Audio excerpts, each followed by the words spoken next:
오늘은 로마서 9장 33절을 중심으로 하나님의 말씀 함께 나눕니다.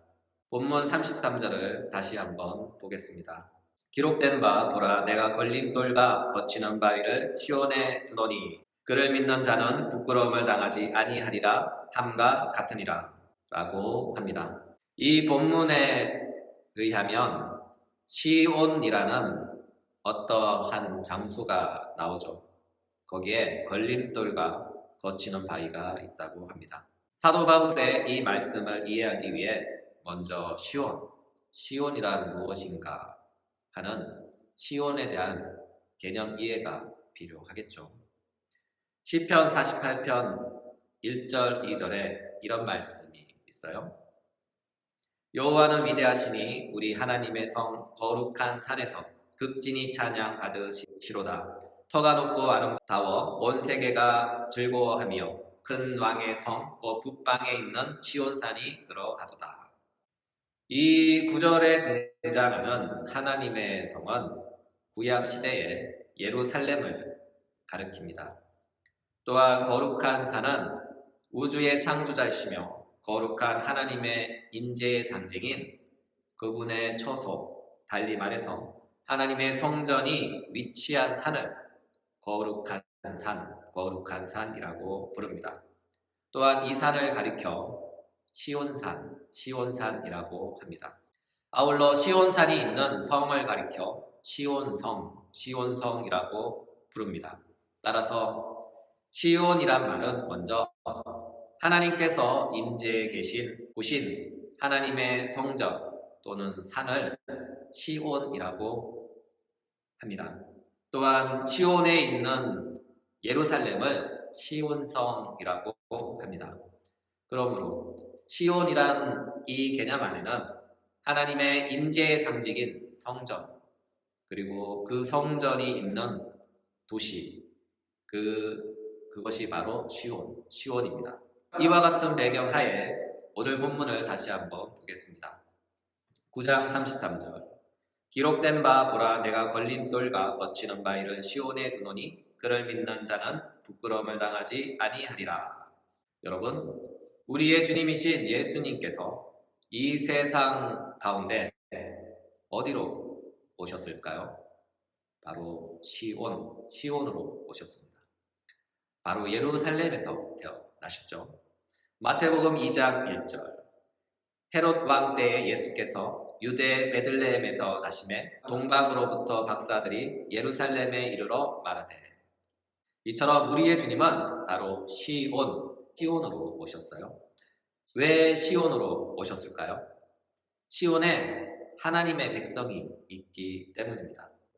요한복음 1장 9절부터 11절 참빛 곧 세상에 와서 각 사람에게 비추는 빛이 있었나니 그가 세상에 계셨으며 세상은 그로 말미암아 지은 바 되었으되 세상이 그를 알지 못하였고 자기 땅에 오매 자기 백성이 영접하지 아니하였으나 영접하는 자 곧 그 이름을 믿는 자에게는 하나님의 자녀가 되는 권세를 주셨으니. 그렇죠. 우리의 주님이신 예수님은 바로 하나님의 백성들이 모여 사는 하나님의 도성인 시온성으로 오신 것입니다. 한마디로 시온에 임한 것이죠. 그곳에 당신의 백성들이 있기 때문입니다. 그렇다면 오늘 본문에 등장하는 시온의 걸림돌과 거치는 반석은 누구를 가리키는 걸까요? 그렇죠. 본문에서 시온에 있는 걸림돌과 거치는 반석으로 비유된 분은 바로 우리 주 예수 그리스도이십니다. 그렇다면 그분께서 왜 걸림돌과 거치는 반석이 되셨을까요? 그분께서 그분 스스로 시온의 백성들에게 걸림돌이 되어 시온의 백성들이 걸려 넘어지도록 하는 거친 돌이 되었다는 그런 뜻이 아니에요. 그분을 바라보는 시온의 사람들의 태도가 그분을 장애물로 생각하고 스스로 그분에게 걸려 넘어졌다는 것이죠. 쉽게 말하자면 예수님께서는 내 인생의 신앙생활에 있어 전혀 도움이 안 된다. 오히려 방해자다. 하는 그런 뜻이죠. 그러므로 이와 같은 시선으로 우리의 주님이신 예수님을 바라봤던 그들이 누구일까요? 바로 유대인들입니다. 그들은 왜 예수님을 그렇게 죽도록 싫어했을까요? 오늘 본문 전체의 말씀을 한번 살펴보고자 합니다. 로마서 9장 30절부터 33절. 그런즉 우리가 무슨 말을 하리요? 의를 따르지 아니한 이방인들이 의를 얻었으니 곧 믿음에서 난 의요. 의의 법을 따라간 이스라엘은 율법에 이르지 못하였으니 어찌 그러하냐? 이는 그들이 믿음에 의지하지 않고 행위를 의지함이라. 부딪힐 돌에 불이 쳤느니라. 기록된 바 보라 내가 걸림돌과 거치는 바 이를 시온에 두노니 그를 믿는 자는 부끄러움을 당하지 아니하리라 함과 같으니라. 사도 바울은 이 본문에서 의의 법에 대하여 말하고 있어요. 여기서 의의 법이란 하나님 앞에서 의롭다 인정받는 의의 법을 가리킵니다. 바로 모세의 율법이죠. 문제는 이 의의 율법을 획득하는 방법이에요. 유대인들은 이것을 율법의 행위를 통해서 획득하려 했어요. 여기서 율법의 행위란 율법이 정한 의식법, 달리 말해서 율법이 제시한 제사법을 가리키는 것이 아니에요. 본문에서 사도 바울이 가리키는 율법의 행위란 믿음과 반대되는 유대인들의 행위들을 가리키는 것입니다. 달리 말해서 유대인들이 율법을 준수하기 위해 구체적으로 정해놓은 규칙들이 있어요. 이것을 공적들이라고 또 하는데 가령 이런 것입니다. 장로들의 전통 그런 것이죠. 마태복음 15장 1절부터 9절에 이런 말씀이 있어요. 그때 바리새인과 서기관들이 예루살렘으로부터 예수께 나와 이르되 당신의 제자들이 어찌하여 장로들의 전통을 범하나이까? 떡 먹을 때에 손을 씻지 아니하나이다. 대답하여 이르시되 너희는 어찌하여 너희의 전통으로 하나님의 계명을 범하느냐? 하나님 이르시되 내 부모를 공경을 하시고 또 아버지나 어머니를 비방하는 자는 반드시 죽임을 당하리라 하셨거늘 너희는 이르되 누구든지 아버지에게나 어머니에게 말하기를 내가 드려 유익하게 할 것이 하나님께 드림이 되었다고 하기만 하면 그 부모를 공경할 것이 없다 하여 너희의 전통으로 하나님의 말씀을 폐하는도다. 외식하는 자들아 이스라엘과 너희에 관하여 잘 예언하였도다. 일러스되 이 백성이 입술로는 나를 공경하되 마음은 내게서 멀도다. 사람의 계명으로 교훈을 삼아 가르치니 나를 헛되이 경배하는도다 하였느니라. 우리 주님께서도 그들의 행위의 율법을 지적하셨죠. 사실상 그들은 하나님의 의의 법을 지킨다고 말은 하지만 결국은 대대로 전해온 오랜 간습과 규칙들을 지킨 것이죠. 또한 그들은 거룩하고 순전한 하나님의 말씀이 아닌 사람의 교훈을 하나님의 말씀인 것처럼 가르쳐 왔던 것이죠. 여기서 사람의 교훈이란 인본주의 사상으로 마치 지성에 큰 깨달음을 주고 동기부여를 주며 큰 위로가 되어주는 말씀들입니다. 쉽게 말해서 설교 시간에 하나님의 말씀 대신 세상의 교훈들, 에세이들, 철학의 가르침, 위로의 말씀들을 마치 하나님의 말씀인 것처럼 전하고 선포한 것이죠. 이와 같은 이유로 우리의 주님이신 예수님은 그들의 잘못된 행위를 콕 집어 지적해 주셨어요. 그 결과 어떻게 되었을까요? 네, 우리가 예상한 대로 유대인들은 예수님을 아주 싫어하게 됐어요. 여러분, 모세의 율법이 근본적으로 추구하는 것이 무엇일까요? 모세의 율법은 하나님께서 원하시는 의가 무엇인지 선명하게 보여주는 것입니다. 모세의 율법은 하나님 앞에서 완전한 의를 요구합니다. 완전한 의는 마음으로부터 시작하여 말과 행동에 이르기까지 하나같이 완전해야 합니다. 그러나 죄 가운데 태어난 사람은 아무도 하나님의 완전한 의에 도달할 수가 없어요. 성경은 선언합니다. 로마서 3장 23절. 모든 사람이 죄를 범하였으되 하나님의 영광에 이르지 못하리니. 여러분, 모든 사람이 언제 하나님께 죄를 범하였을까요? 바로 첫사람 아담 안에서. 아담의 한 범죄와 함께 우리는 그때 아담과 함께 죄를 범하였어요. 그렇죠? 사람은 태어난 후 죄를 짓고 죄인이 된 것이 아니라 처음부터 죄 가운데서 태어나는 것이죠. 따라서 우리는 이미 죄 가운데 있기에 죄 가운데 있는 사람이 스스로 자신을 구원할 수가 없는 것이죠. 쉽게 표현하자면 내가 감옥에 갇혔는데 내가 스스로 그 감옥에서 내 힘으로 나를 구원할 수 없다는 것이죠. 내가 감옥에서 구원받을 수 있는 유일한 방법은 단 하나. 밖에서 누군가가 나를 구원해 주는 것입니다. 그러나 유대인들은 그들이 직접 율법을 행함으로써 하나님의 의에 도달하려 했던 것이죠. 한마디로 스스로의 힘으로 죄라는 감옥에서 탈출하려 했던 것입니다. 그러나 그들은 실패했습니다. 왜냐하면 그들은 근본적인 죄의 문제를 해결하지 못했기 때문이죠. 여러분, 우리의 주님께서 왜 이 땅에 오셨습니까?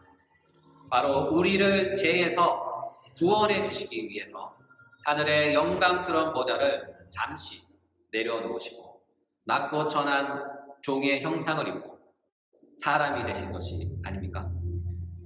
우리의 주님께서 왜 사람이 되셔야만 했을까요? 우리는 우리 스스로 우리 자신을 구원할 수가 없기 때문입니다. 만약 그런 방법이 존재하고 가능성이 0.0000001%라도 존재했더라면 우리의 주님은 결코 하늘을 떠나 낮고 낮은 이 땅에 또한 종의 형상을 입고 절대로 사람이 되지 않았을 것이죠.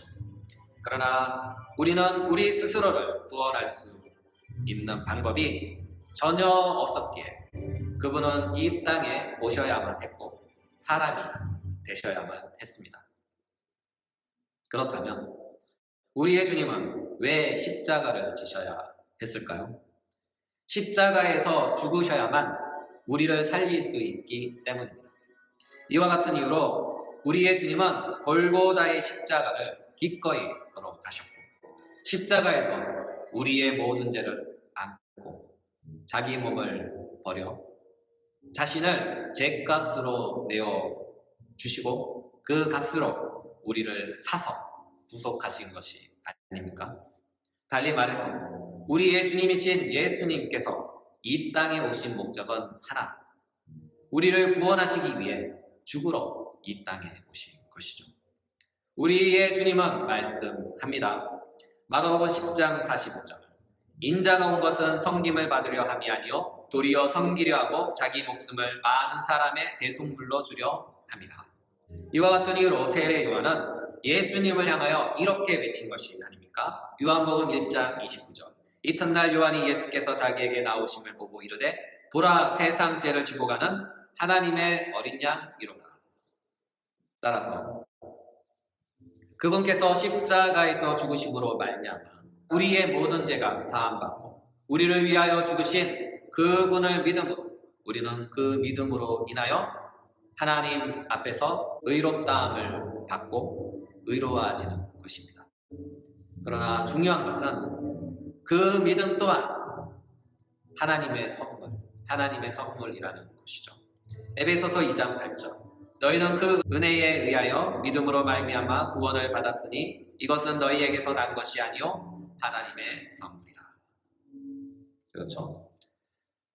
우리가 믿는 믿음조차도 우리의 행위가 아닌 바로 하나님의 선물입니다. 따라서 우리가 구원받은 것 또한 하나님의 은혜인 것이죠. 그러나 유대인들은 이러한 사실들을 부정했어요. 마음에 안 들었던 거죠. 그들이 원한 방식이 아니었어요. 이와 같은 이유로 사도 바울은 그들을 이렇게 평가합니다. 고린도전서 1장 23절. 우리는 십자가에 못 박힌 그리스도를 전하니 유대인에게는 꺼리끼는 것이요. 달리 말해서 유대인들에게 있어 예수 그리스도의 복음은 거침돌과 거치는 반석이었던 것입니다. 이와 같은 이유로 그들은 그 방식, 달리 말해서 믿음에 의한 의의 법을 거부했던 것입니다. 오늘의 말씀을 마무리합니다. 여러분, 오늘의 시원은 어디일까요? 바로 예수 그리스도 안입니다. 또한 교회 안입니다. 예수 그리스도 안은 성령께서 내주하는 곳이며 성부 하나님께서 임재하는 곳, 바로 시온입니다.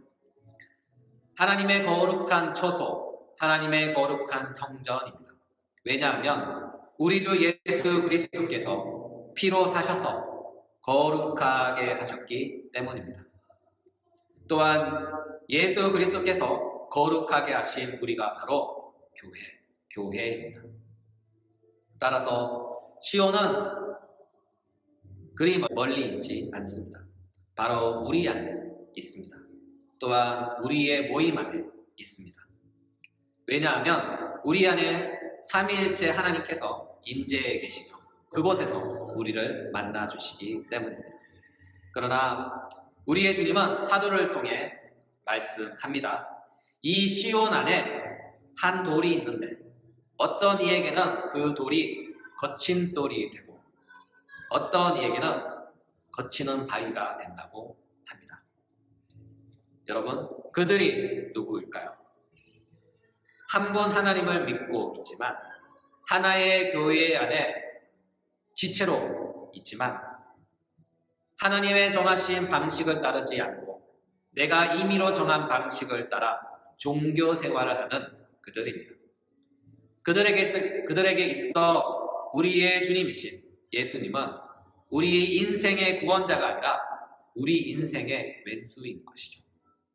그들은 이렇게 불평합니다.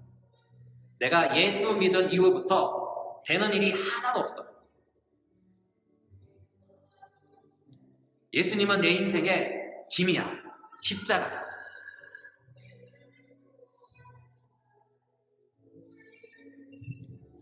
사랑하는 여러분, 예수님께서 여러분의 인생에 무거운 짐이 됩니까? 교회에서 예수님 때문에 힘이 드십니까? 사랑하는 여러분, 나의 처지가 이와 같다면 회개합시다. 그리고 마음을 바로잡고 다시 새롭게 하는 회개의 은혜를 구합시다. 우리 주님은 여러분을 힘들게 하시려고 영광의 보좌를 버리고 이 땅에 오신 것이 아닙니다. 우리를 구원할 영광의 나라로 이끌기 위해 이 땅에 오신 것입니다. 우리 주님은 이렇게 말씀하셨어요. 마태복음 11장 6절. 누구든지 나로 말미암아 실족하지 아니하는 자는 복이 있도다. 누구든지 나로 말미암아 실족하지 아니하는 자는 복이 있도다. 이번 한 주도 살아가면서 예수님을 내 인생의 짐이고 십자가로 여기지 마시고 또한 인생이 내 뜻대로 풀리지 않는다고 주님을 원망하지 마시고 실족하지 마시고 그럼에도 불구하고 나를 구원하기 위해서 이 땅에 오신 주님을 생각하며 한 주도 승리할 수 있는 믿음의 권속들이 되시길 주님의 이름으로